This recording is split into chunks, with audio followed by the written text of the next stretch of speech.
Ginagawa mo? Papapansin sa'yo. O napansin na katatabi? Maiko, Hmm, will you marry me? no. Okay. Nagpapapansin ka na naman ba kaya? Hindi, no. Ikaw na kaya yung nagpapapansin sa akin. Ngayon napansin na kita, pwede mo na ako maging crush. Utak mo may ubo na naman. Maiko, Ano? will you marry me? No. Okay.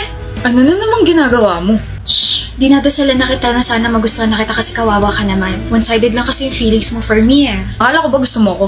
So, ina-acknowledge mo na talaga yung presence and feelings ko for you. Will you marry me, Maiko? Ewan ko sa'yo. Ah! Hindi na no yung sagot mo. Ibig sabihin may chance na ako. Wala. May hinahanap ka? Oh, yung pake ko. Nandito sa bulsa ko. Ako hinahanap mo, no? Feeling? Aminin mo na! Wala akong aaminin. Ako meron. Nag-iipon na ako para sa kasal nating dalawa, no? Ito ang ipon ko. May 10 pesos na. Uy! 110 pesos na.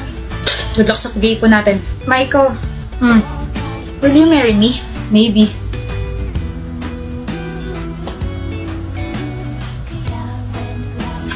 Maiko, ba't nandito ka sa building namin? Nasaan yung maliit na jar? Nandito sa bag ko. Ako na. Bakit? Itatapon mo? Akala ko ba okay na tayo? I mean, alam ko naman na one-sided pa rin yung feelings ko para sa'yo, pero... Sira, di ba puno na yun? Oo. Nakabili na kasi ako ng mas malaking plastic jar. Tapos nakahanap na ako ng part-time. Wait, naghanap ka ng part-time job? Bakit? Para sa kasal natin. Ha? Masipag ako kaya. Mukhang mapapadali kasal natin ah. Teka, Maiko. Bigay ko sa'yo yung jar mamaya. Will you marry me? Pakakasalan kita kaya. I receive a wedding invitation from your ex. Like, ang kapal naman ng mukha niya. Best friend mo ako, so bakit niya ako sasandan, di ba? Wedding will happen sa Batanes. Like, ang ganda ron. Tapos sabi sa invitation, magkakaroon daw tayo ng all-paid expense trip. Jewel, wait, hindi ka ba naka-receive ng invitation? Oh my gosh. Bakit ka ba tinatanong? Sorry for being insensitive. Ex mo nga pala si Maiko. Of course, he won't invite you. Hi love, sorry I'm late. Hi, Maiko. Hi, Maiko? Maiko? Yes? Wait! Kayo pa rin? Nag-break ba tayo, mahal? Buwan ko dyan, nagbago lang ako ng book, tsaka 7 buwan na kami hindi nagkita kung ano yung mga pinagsasabi. Wait! A minute! Di ba ikakasal ka na, Maiko? Oo, okay kaya. Tsaka hindi ako papayag na hindi siya sa akin ikasal. Huh?